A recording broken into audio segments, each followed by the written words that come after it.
जय हिंद साथियों, स्वागत है आपके अपने चैनल शिव क्लासेस पर। आज के इस क्लास में गोधूली भाग 2 का जो है जी आप सही सुने, गोधूली भाग 2 के शीर्षक जो चलेगा आज हमारी नींद। ठीक है, काव्य खंड का एक हिस्सा है ये जो पाठ 9 है जिसका नाम है हमारी नींद। ठीक है, हमारी नींद के और जो है कवि कौन है? बीरेन डंगवाल। चलिए आइए और क्लास को समझने का प्रयास करते हैं। चलिए देखिएगा, समझिएगा।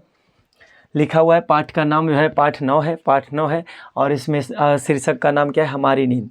शीर्षक का नाम क्या है? हमारी नींद है। और जो कवि का नाम क्या है? लिखने वाले कवि का नाम है बीरेन डंगवाल। याद रखिएगा, हमारी नींद के जो है कवि कौन है? बीरेन डंगवाल।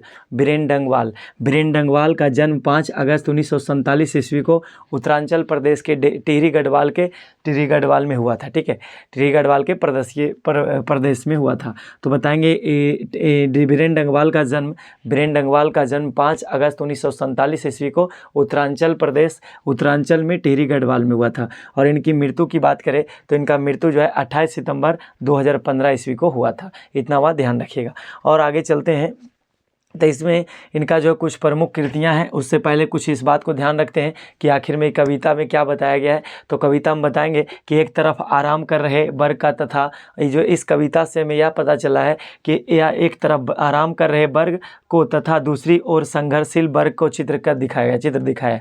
मतलब इस कविता में एक तरफ जो आराम करने वाले लोग हैं और एक तरफ जो संघर्ष करने वाले लोग हैं, इन कविता के माध्यम से दोनों वर्गों को क्या किया गया है? चित्रित किया गया है, दोनों को दिखाया गया है। और बताएंगे यह कविता हमें यह भी दिखाती है कि कैसे लोग अपनी सुविधा और आराम के चलते चुपचाप अन्याय को सहते रहते हैं। इस कविता में यह भी बताया गया बीरेन डंगवाल के द्वारा कि लोग अपने ऐशो आराम की ज़िंदगी जीने के लिए, लोग अपनी सुविधाओं के लिए और लालच के चक्कर में लोग जो है कुकर्मों को भी सहते रहते हैं और अत्याचारियों को भी झेलते रहते हैं। और बताएंगे कि ये जो है गलत बातों को अपनी सुविधा और के ज़्यादा अन्याय को भी क्या लेते हैं? सह लेते हैं, अन्याय को भी सहते हैं। इस कविता में बताया गया। तो ये हमारी नींद। और गहरी नींद का मतलब होता है असंवेदनशीलता, मतलब असंवेदनशील। चलिए अब देखिए, संवेदनशील का मतलब होता है कि जब हम किसी चीज़ के प्रति सोचने का कार्य करते हैं उसको संवेदनशील कहते हैं, सेंसिटिव माइंड कहते हैं उसको। और जिसके प्रति कोई ध्यान नहीं है उसको असंवेदनशीलता कहते हैं। अब देखिएगा इनकी प्रमुख रचना क्या है। तो जो है इनकी प्रमुख रचना में है पहला कविता संग्रह इनके जीवन का है, उसका नाम है इसी दुनिया में। ठीक है, याद रखिएगा, बीरेन डंगवाल के द्वारा लिखा गया पहला कविता संग्रह का नाम बताएंगे ये जो है इसी दुनिया में। और दुष्चक्र में अस्पष्टता के बारे में बताएंगे, काव्य संकलन है। और यहीं से क्या है? हमारी नींद लिया गया है। तो हमारी नींद जो है शीर्षक लिया गया है। पूछा जाएगा कि हमारी नींद कहाँ से लिया गया, तो बताएंगे काव्य संग्रह दुष्चक्र में अस्पष्टता से लिया गया है। इस बात को ध्यान रखिएगा, हमारी नींद संकलित है। और बताएंगे इसमें सुविधा भोगी, इस कविता में जो है सुविधा भोगी और आराम पसंद करने वाले जीवन अथवा संघर्ष में लड़ते बढ़ते जाने वाले जीवन का चित्रण करता है। ठीक है, चित्रण करती है इस कविता में। चलिए अब कविता को समझने का प्रयास कीजिएगा। आप लोग एक बार फिर से समझ लीजिएगा कि हमारी नींद के कवि कौन है? बीरेन डंगवाल है, जिनका जन्म हुआ है कहाँ? तो उत्तरांचल में टिहरी गढ़वाल में हुआ है। कब हुआ? 5 अगस्त 1947 में। इनकी मृत्यु कब हुई? तो 28 सितंबर 2015। इतना इंपॉर्टेंट बात है। और इतना इंपॉर्टेंट बात ये भी ध्यान रखिएगा कि पहला कविता संग्रह इनका क्या है? इसी दुनिया में। और लिया कहाँ गया है? हमारी नींद कहाँ से लिया गया है? तो बताएंगे दुष्चक्र में अस्पृष्टता से। उम्मीद करते इतना बात समझ में आ गया होगा। मेन बात अब देखिएगा, अब कविता में कवि क्या कहना चाहते हैं उसको हम अब पढ़कर जो है इसका भावार्थ को समझाएंगे और आप लोग समझिएगा। चलिए देखिएगा पहला पैराग्राफ क्या कहता है। पहला लिखा हुआ कि मेरी नींद के दौरान, ठीक है, कहते हैं मेरी नींद, कवि बीरेन डंगवाल कहते हैं कि मेरी नींद के दौरान कुछ इंच बढ़ गए पेड़, कुछ सूत पौधे, अंकुर ने अपनी नाम मात्र कोमल सींगों से धकेलना शुरू की और बीज की फूली हुई छत भीतर से। मतलब कवि कहते हैं कि मेरी नींद के दौरान, कवि कहते हैं कि मनुष्य सुविधा भोगी बनकर जो है आराम की ज़िंदगी जीते हैं। और मेरी नींद के दौरान और कुछ लोग जो है अनवरत जारी रखती है और लोग जो है अपने ऐशो आराम की ज़िंदगी जीने के लिए लोग नींद में आराम से ऐशो आराम की ज़िंदगी क्या करते हैं, नींद में सोते रहते हैं।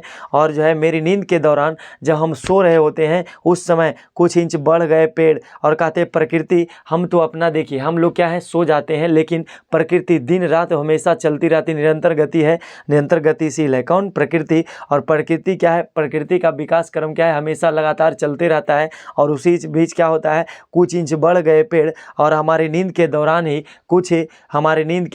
कुछ इंच बढ़ जाते हैं पेड़, यानी पेड़ भी कुछ इंच के लिए बढ़ जाते हैं, कुछ इंच बढ़ जाते हैं। और कुछ शुद्ध पौधे, और कुछ शुद्ध पौधे क्या होते हैं, बढ़ जाते हैं। और अंकुर ने अपने नाम मात्र कोमल सींगों से धकेलना शुरू की। और कुछ पौधे ऐसे होते हैं, कुछ बीज ऐसे होते हैं जो अंकुरन उसका बाहर होता है। हम जब सो रहे होते हैं उस समय प्रकृति भी अपना निरंतर कार्य करते रहती है। और बीज की फूली हुई छत भीतर से और जो है अपनी कोपलों को धकेलना शुरू करती है। कौन? बीज जो है अंकुरित होकर अपनी कोपलों से क्या करती है, उसे धकेलना प्रारंभ करती है। ये हमारे बीरेन डंगवाल कहते हैं। और आगे चलते हैं, कहते हैं एक मक्खी का जीवन क्रम पूरा हुआ। कभी कहते हैं कि एक मक्खी का जीवन क्रम पूरा हुआ। मतलब इनका कहने का मतलब एक मक्खी का जीवन क्रम का मतलब हुआ कि जीवन की दशा के बीच में कहते हैं कभी कहते हैं एक मक्खी का जीवन क्रम पूरा हुआ, कई शिशु पैदा हुए और उनमें से कई तो मारे गए। और दंगे, आगजनी और बमबारी में कभी कहते हैं कि एक मक्खी का जीवन क्रम पूरा हुआ। यानी जो है मेन है मक्खी का शाब्दिक अर्थ है, मक्खी के माध्यम से कभी बताना चाहते हैं कि कुछ लोग जो है एक मक्खी का जीवन क्रम पूरा हुआ। कुछ दिनहीन लोग, मतलब कुछ गरीब लोग जो हैं उनका जीवन चक्र खत्म हो गया, उनकी मृत्यु हो गई। और कई शिशु पैदा हुए और उनमें कई तो मारे भी गए। कहते हैं उसी बच्चे की दीनता के कारण जो है, गरीबी के कारण और लोग अत्याचार सहने के कारण, लोगों जो है दीनता के कारण या तो मर गए अथवा या तो फिर अत्याचारियों के द्वारा उन्हें मार दिया गया। कहते हैं शिकार हो गए जो दंगे आगजनी में, कहते हैं दंगे, आगजनी और बमबारी में। मतलब यह कवि कहना चाहते हैं कि एक मक्खी का जीवन क्रम पूरा हुआ।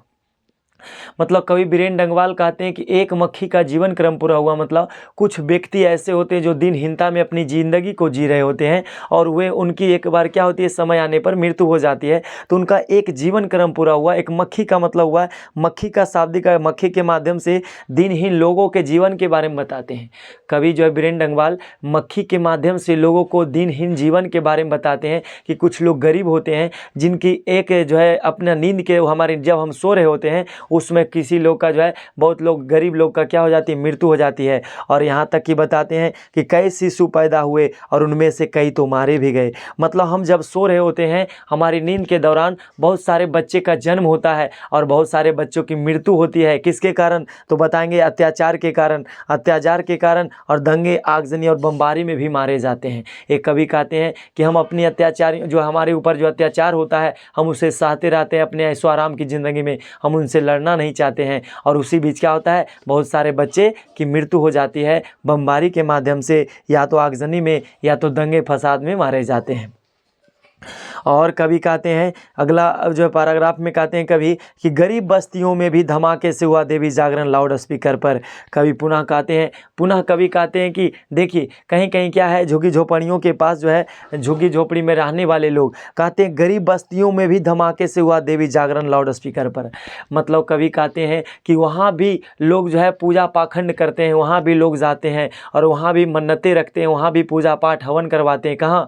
जहाँ लोग गरीब लोग रहते हैं, अशिक्षित लोग रहते हैं, मूर्ख लोग रहते हैं, अनपढ़ लोग रहते हैं और अपना जीवन गुजर बसर किसी प्रकार से करते हैं। लेकिन पढ़े लिखे लोग, अत्याचारी लोग क्या करते हैं, वहाँ जा कर के और बड़े बड़े अनाउंसमेंट करते हैं और वहाँ पर लाउड स्पीकर बाजे बजाते हैं और वहाँ पर देवी जागरण करते हैं और लोगों से पैसा इकट्ठा करते हैं, गरीबों का शोषण करते हैं। कभी इन पंक्तियों के माध्यम से ही कहते हैं कि गरीब बस्तियों में भी हुई धमाके से हुआ देवी जागरण लाउड स्पीकर पर। और वहाँ जो है मतलब वहाँ जा करके और लोगों से क्या करते हैं, आर्थिक शोषण करते हैं और अन्य ढोंगी कार्यक्रम करेंगे और कार्यक्रम के माध्यम से लोगों को क्या करते हैं, ठगते हैं। लोगों को क्या करते हैं, तो ठगने का कार्य करते हैं। यही हमारा जो है देश में चल रहा है। और बताएं, आगे कहते हैं यानी यानी साधन तो सभी जुटा लिए अत्याचारियों ने, मगर जीवन हठीला फिर भी और बढ़ता ही जाता आगे हमारी नींद के बावजूद।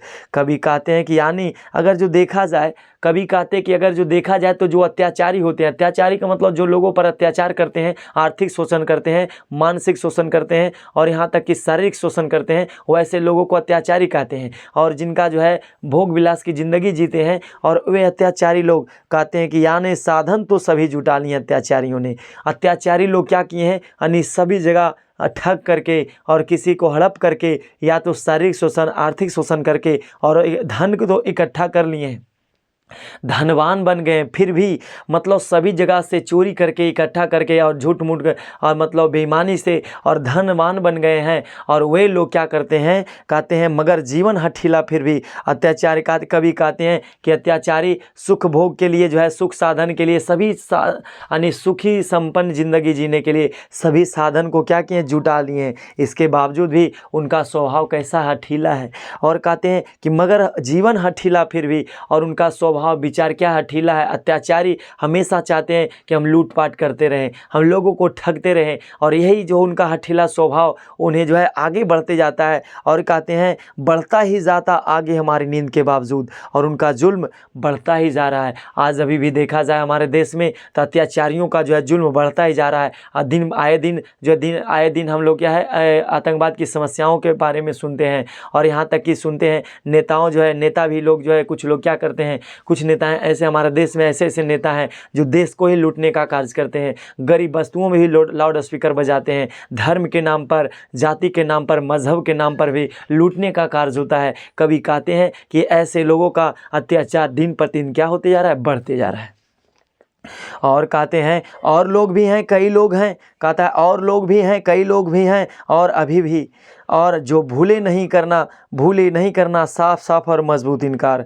कहते हैं कभी इन पंक्तियों के माध्यम से कहते हैं, कभी कहते हैं और लोग भी हैं, कई लोग भी हैं, और लोग भी हैं, कई लोग हैं अभी भी, जो भूले नहीं करना साफ और मजबूत इनकार। कभी कहते हैं कि आज भी वैसे अनेक लोग हैं, कभी कहते हैं आज भी वैसे अनेक लोग हैं जो अपनी सुविधा का त्याग करना नहीं चाहते हैं, अपनी सुविधाओं को त्याग नहीं करना चाहते हैं, दुख सहन नहीं करना चाहते हैं, कष्ट में ज़िंदगी को जीना नहीं चाहते हैं, और जनता अत्याचारियों के जुल्म का विरोध करने का इनकार भी नहीं भूलती है। मतलब ये जो है जनता के बारे में बताएंगे कि अत्याचारियों के जुल्म का विरोध करने से इनकार करना नहीं भूलती है, और जो है अत्याचारियों का विरोध भी नहीं करते हैं। यहाँ तक कि जनता चुपचाप क्या करती है, मूढ़ चेता नराधमा मूर्ख की भांति सहन करते रहते हैं। और कभी कहते हैं कि इन अत्याचारियों का जो लगातार जो अत्याचारी बढ़ते जा रहा है, और लोग क्या करते हैं, जनता लोग यहाँ की जनता लोग उन्हें चुपचाप सहते रहते हैं और सुनते रहते हैं। उन्हीं में इन्हें क्या आता है, अच्छा लगता है और मज़ा आता है। और क्योंकि देखिए एक तरफ इसीलिए बता रहे हैं, कभी इन पंक्तियों के माध्यम से कहते हैं कि एक तरफ आराम कर रहे लोगों के बारे में बताते हैं और एक तरफ संघर्ष वर्ग का चित्रण करते हैं कि एक वो है जो मतलब दिन रात प्रतिदिन मेहनत करता है और मेहनत की रुपयों के, मेहनत के पसीना से जो मेहनत से जो है कमाता और खाता है और किसी तरह से गुजर बसर करता है। लेकिन जो अत्याचारी लोग हैं ना किसी मेहनत के, बिना किसी मेहनत के और अपनी सुख सुविधाओं से ज़िंदगी को ऐश में जीता है और लोगों को क्या करते हैं, लोगों पर अत्याचार भी करते हैं। लेकिन यहाँ की जनता ऐसी हो गई है, यहाँ की जनता ऐसी है कि लोगों को विरोध नहीं करना चाहती है, अत्याचारियों का विरोध नहीं करती है और चुपचाप उन्हें क्या करती है, सहते रहती है। यानी हमारी नींद के दौरान ये सब घटनाएं होती है। कभी इन पंक्तियों के माध्यम से यानी हमारा शीर्षक लिखा गया हमारी नींद। कभी का कहने का मतलब है कि हमारी नींद के दौरान इतनी सारी घटनाएं होती है, फिर भी हम उसे चुपचाप सहते रहते हैं।